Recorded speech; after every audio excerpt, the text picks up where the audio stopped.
My name is Amber Louie, Geeksabukit, Hukakshik Amber. I am a mixed settler on my mom's side and Tanaha Nation on my father's side. I'm currently a student at UVic in the Masters of Public Health program.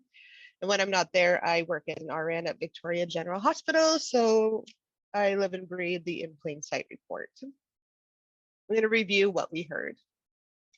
Basically, what we heard, there is widespread anti-Indigenous racism in healthcare in BC. Only 16% of the 2,780 Indigenous respondents reported they had not experienced racism with the healthcare system.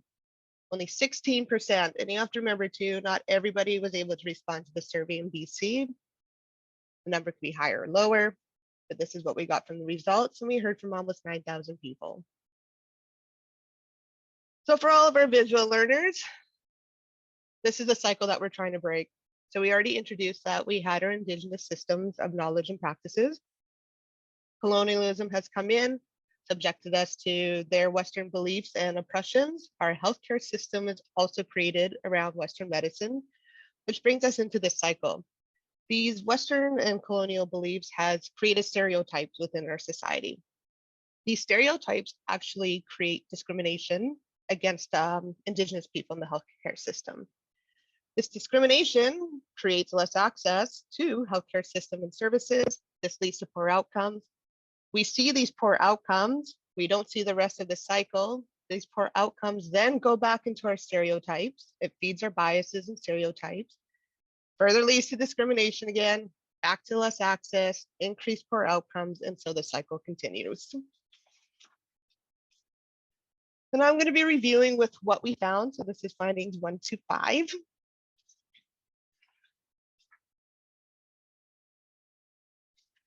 So finding number 1, there is widespread Indigenous specific stereotyping, racism, and discrimination that exists in our healthcare system. So 84% of the Indigenous respondents reported some form of discrimination in healthcare. We had 52% of the Indigenous healthcare workers reporting that they personally experienced racial prejudice at work, and the majority actually came in the form of discriminatory comments by their colleagues. And finally, just to show you how widespread this Indigenous racism is, 13% of the healthcare workers made racist comments in the survey. So racism leads to discrimination at point of care, and we see these exemplified. We see these effects exemplified here, where 26% of the respondents feel not at all safe when interacting with hospital staff. 31% never feel safe to speak up when treated inappropriately. 32% are not at all likely to make a complaint. 20% just don't trust healthcare workers. And 19% have reported that they always receive poorer services than others. So what does this actually look like? Well, it looks like unacceptable and personal interactions. It looks like long wait times or denial of services. It's a lack of communication and shunning, not believing or minimizing concerns, inappropriate and or no pain management, rough treatment, medical mistakes, and a lack of recognition and respect of cultural protocols. We're going to move into the stereotypes, if you remember the cycle where we're at. So Jordan led us into this to remember that to produce these narratives about Indigenous peoples, the knowledge of Indigenous peoples is presented in a way that it's not real knowledge. So especially when it comes to healing or curative practices. So we're made to appear as if we're out of place or irrelevant or of need of saving. Part of this is intersecting with the public education of Canada. You know, we don't really have much public education on the history of colonialism or on the concept of racism and bias. So those beliefs have continued since the start of Canadian society. They've now evolved and they exist in a widespread way. So these assumptions that have evolved actually take the form of stereotypes, and it's these stereotypes that are at the core of Indigenous specific racism existing today. How does it work? We have to be aware that these stereotypes are often unconsciously in healthcare workers profiling Indigenous patients. So subconsciously, we are predetermining that Indigenous peoples are less worthy, they're less capable, substance dependent, etc., and it's going to lead to discriminatory care. So we're going to look at some of the common stereotypes that popped up as a theme in this report. So we see a less worthy of care up here. We're seen as inherently less valuable, so you're not deserving of this care you get. Drinkers or alcoholics, when we're seeking care, we're thought to be intoxicated or have a drinking problem. Drug seeking, looking for pain management, we're looking at, oh no, you're just trying to get this pain medication prescription. We're judged as bad parents if you're going in with your children or even without, or you make a comment that you have a child. You get this stereotype. Frequent flyers, irresponsible non-compliers, and less capable are all kind of meshed up in there together. So patients who are frequently going into the emergency department or trying to access care can also be seen as irresponsible or non-compliant or less capable. Non-compliant is what we how we define patients who aren't following what we say. So if a patient that's not taking their medication, maybe they don't want to take it at 7 in the morning, we document it as non-compliant.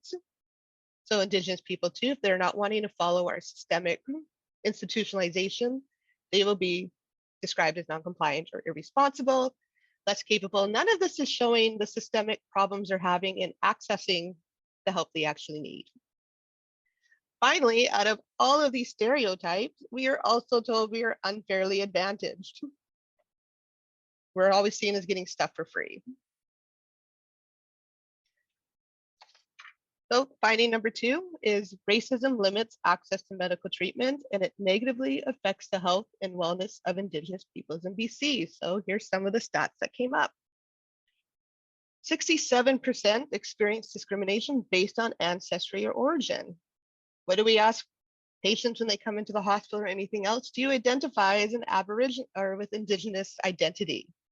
And yet now we're finding 60% are being discriminated on that. 30% never felt that cultural traditions are appreciated. 35% of all healthcare worker respondents report witnessing interpersonal racism or discrimination directed to Indigenous patients. This number actually increases to 59% when it was the Indigenous respondents only. This leads us to our first point here. What we found is there is a lack of understanding about what Indigenous specific racism looks like. And so really what we heard, there was this wide spectrum of it, and it pops up frequently in my work. Just last month, we had a First Nations woman on the unit between the ages of 60, 65. Her children were strong advocates. The first thing I noticed with one of the children was she was documenting everything said. So when I see the notebook, I know something's already happened if they're documenting every interaction, also with their questions for future and their concerns. One night, actually, the children came out and I happened to be sitting at the nursing station with that patient's nurse. All they asked was that the door be left open and the lights remained on. I thought it was a simple request. It's one less thing for us to do. The nurse beside me had to keep asking why. Why? Why do we have to leave the door open and the lights on? Why do we have to leave the door open and the lights on? And the children just kept saying it. So finally, I just kind of stepped in and said, you know what, we're going to keep the lights on and the door open. No problem, one less task for us to do. This nurse continued to ask. So all of you guys is reviewing, you're thinking about this First Nations woman between ages 60 to 65.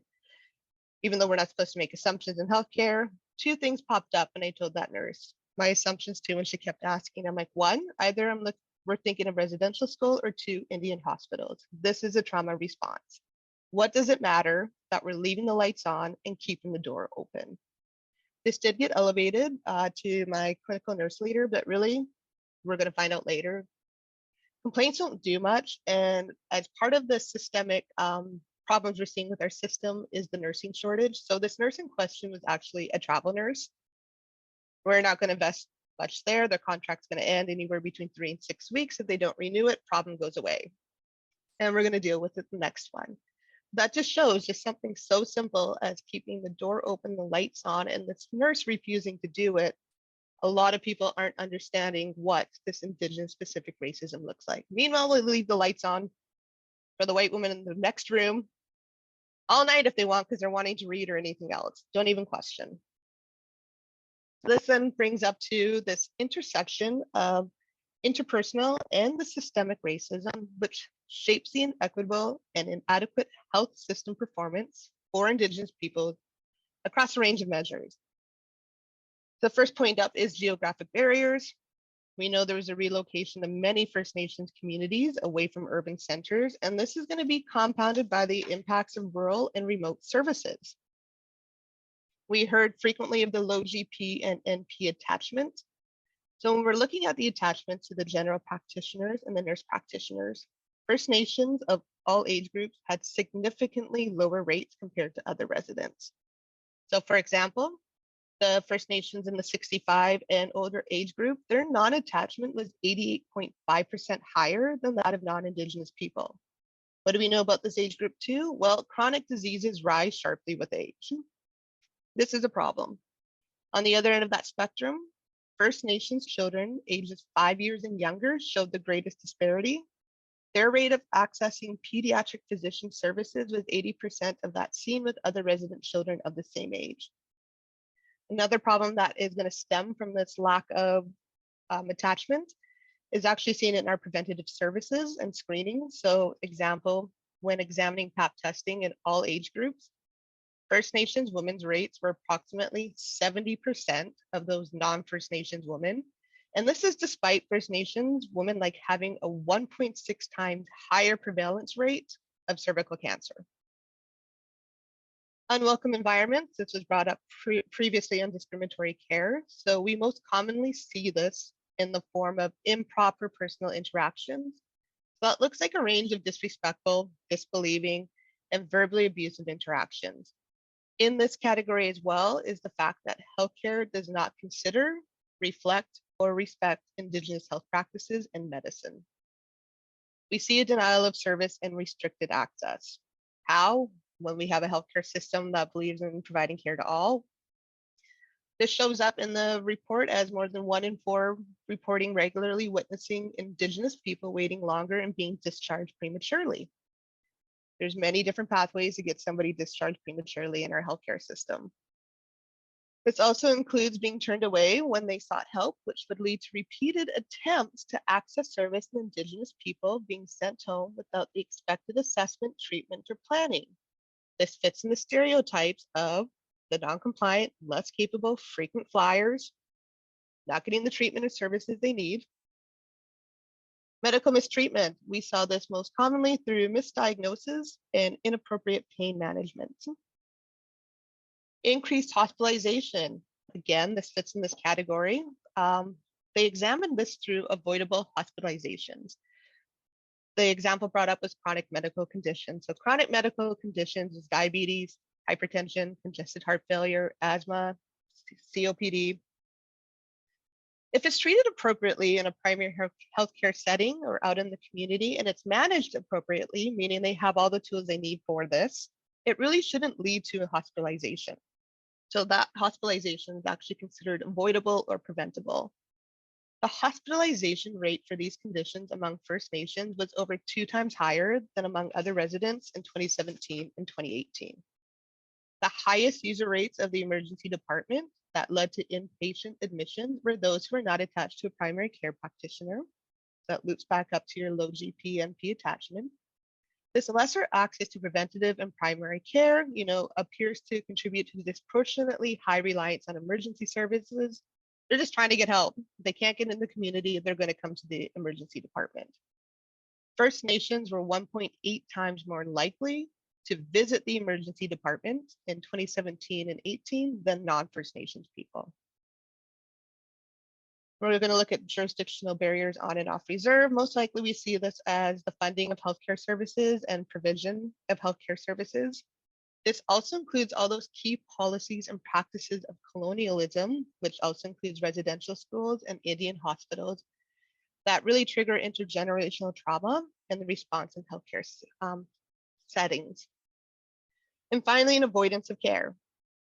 All forms of racism experienced by Indigenous peoples leads to avoidance of care. In large part, they're trying to seek to avoid being stereotyped, profiled, belittled, and exposed to prejudice.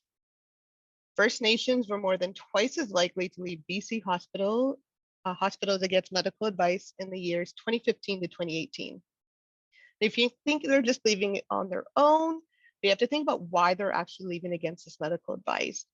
And I should note, that while the healthcare system has moved from these overt racism and discrimination of like Indian hospitals, we just shifted in policies. And although the policies don't explicitly say to discriminate against Indigenous peoples, they're designed to do this. So there are many different little policy pathways that I can take as a nurse to have someone leave against medical advice. The negative experiences in healthcare negatively affect health and well-being. And we see this in the outcomes of a higher infant mortality rate by twofold. There's an increased rate of chronic diseases with earlier progression and complexity. We see a reduced life expectancy for First Nations, higher suicide rates, and increased rate of substance abuse. And on the other side of this too, the Indigenous respondents in the healthcare worker survey report regularly witnessing the following incidents. Incorrect assumptions being made about the patient. So there we also have the stereotyping. 42% of them reported a patient being discharged without proper support, and 40% see a patient being discharged without consideration for the living situation they were returning to. This also is systemic. Once somebody's problems are done or the main care reason we see, you're out. And that is a system, and it makes us workers in the healthcare system as well be part of this discriminatory action towards Indigenous people. And I'm just going to reiterate what Jordan said. This is an information dump, so thank you. Going along with this, a lot of information. So finding number 3, Indigenous women and girls are disproportionately impacted by Indigenous specific racism in the healthcare system. So we took this from the Sacred and Strong report. So Anna McKenzie shares, I moved to Nanaimo in June 2019 and gave birth to my daughter at the Nanaimo General Hospital shortly after. I had to stay there for 4 days, which was really terrifying for me because I was aware of birth alerts and aware of the overrepresentation of Indigenous children and youth in foster care. I even had it in my birth plan. As a visibly Indigenous person with an Indigenous partner, this was something we needed to be aware of as something that happens to Indigenous families all of the time. I really only felt shielded by my non-Indigenous mother who was with me the entire time I was at the hospital. I couldn't fully verbalize the fear that I was feeling, but I had this beautiful moss bag made for my daughter. I felt fear bringing that moss bag to the hospital just for fear of being judged, and also because the nurses were so clear with me that babies weren't to be swallowed anymore. So that was just an example of me wanting to bring my culture into the hospital setting, but not able to do so because of the fear. There are insufficient measures in place to address the unique oppression, violence, risk, and racism experienced by Indigenous women and girls in healthcare. And we saw this with the report. They really just, you couldn't measure it. So this is a whole other report. When you think about all the things that go into place towards Indigenous women and the history, when you control the right of people to have children or not to have children or to parent the children in a safe and healthy environment, you're actually taking away their human right to make personal decisions. And we see that right there in that quote. So Indigenous women have greater need for healthcare services, but they're more likely to feel unsafe in accessing these services. So not only do we have all those previous mentioned stereotypes, we are now under misogynistic stereotyping. This includes being described as squaws, characterized as sexually promiscuous, and add bad mother on top of that. We have a higher burden of disease and comorbidities. So Indigenous women experience multiple health conditions at a greater extent than do either their non-Indigenous counterparts or Indigenous males. By early adulthood, half of First Nations and Métis women experience 5 or more morbidities, which is over twice the rate seen with males or non-Indigenous females. We have less trust, which equals avoidance of preventative services. We saw this in the low attachment to GP and MP example.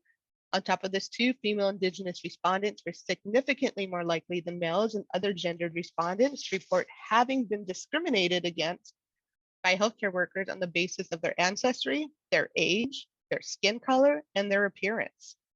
All of this is going to create avoidance of seeking out care. This report also found that in one specialty women's hospital in the province, First Nations women in 2017 and 18 left the hospital against medical advice at a rate which was 11 times greater than that with other residents. Next, we see maternal health gaps. There is a service gap between Indigenous and non-Indigenous women, and it's evident when examining maternal and child health, and it's also compounded by lower access to health services from prenatal period to the through to care of young children. So the results clearly demonstrated that Indigenous women feel less safe than males when receiving health services. But it's not just because of disrespectful and discourteous treatment, but it's because of fear. And despite Indigenous women experiencing the most acute gaps in health outcomes of any population segment examined in this review, there is a deficit in the initiatives and accountability for Indigenous women's health.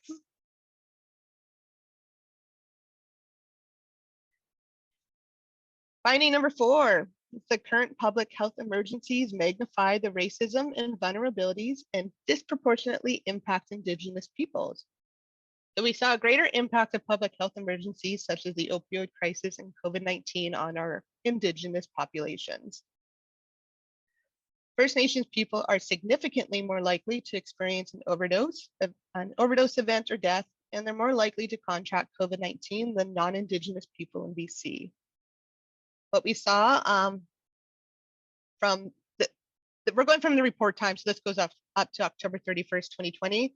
So First Nations died from overdoses at a 5.5 times higher rate than other non-Indigenous populations or residents.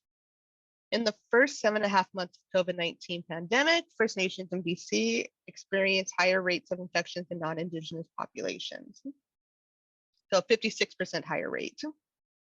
And compared to BC's overall population, First Nations and Métis people also experience increased stress from confinement. So we're going to review all 3 of these things here. So this is the unintended consequences of the COVID-19 pandemic. 27% of First Nations and 25% of Métis rated stress as quite extreme, or extremely significant. And we're going to tie all of this in together.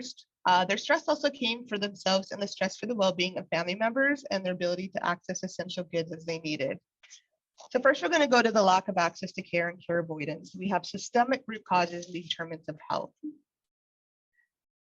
When we think about, even with COVID-19 in here, when we think about colonial narratives, one of the things, if we recall with the TB outbreaks at the start of early 1900s, social Darwinism, survival of the fittest, the survival of the fittest part is an important part to this theory, because as those who become more powerful in society, they think it's because they're innately better.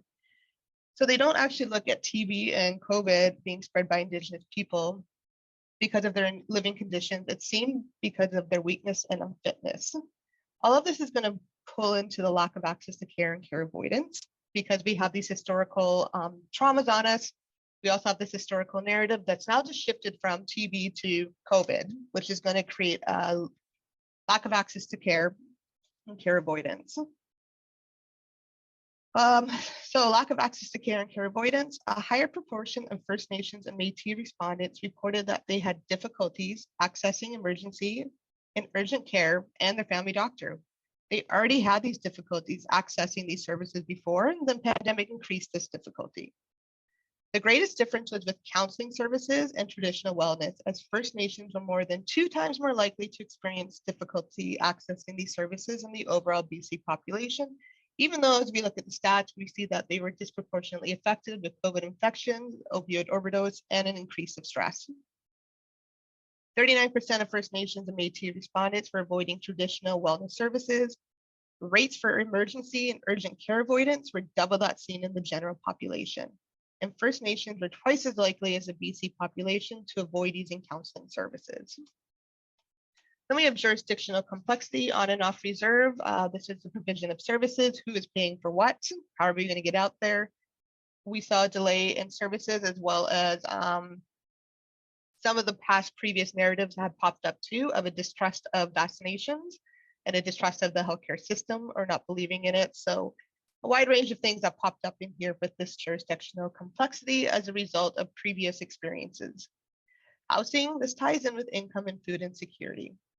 So food insecurity, 31% of the First Nations reported that they were worried that due to the pandemic, food would run out before they had money to buy more. This is one of the unintended consequences of this policy with confinement. This was actually twice the rate reported for BC overall. We also had income insecurity. 41% of First Nations and 38% of Métis respondents said they were having increased difficulty meeting their household financial needs compared to the 32% of the BC population. So the impacts of the two current public health emergencies in BC serve to magnify these issues, particularly when compounded by the determinants of ill health. And we also know these determinants of ill health, such as poverty, inadequate housing, food insecurity, are also disproportionately experienced by Indigenous people. So now we add the stigma of addiction with the opioid crisis and the biologically inferior narratives on top of it all with the COVID-19 outbreaks.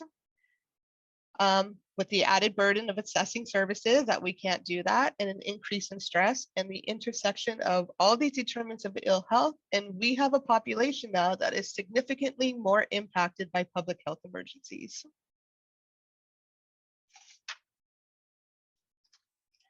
And finally, finding number 5, Indigenous healthcare workers face racism and discrimination in their work environments. Indigenous specific racism is a reality for all Indigenous people who interact with the healthcare system. It's not just for those accessing it. Indigenous healthcare workers experience racism and discrimination that is tolerated in their professional learning environments. So about 1/3 of health workers surveyed felt that systemic or organizational racism was somewhat prevalent in the workplace. So this was a 1/3 of all of them. A larger proportion of the Indigenous and racialized respondents compared to the non-Indigenous, non-racialized respondents reported that systemic racism was extremely prevalent in the workplace. So part of this disparity in the results may be because Indigenous and racialized respondents are better able to recognize and identify behavior as racist or discriminatory.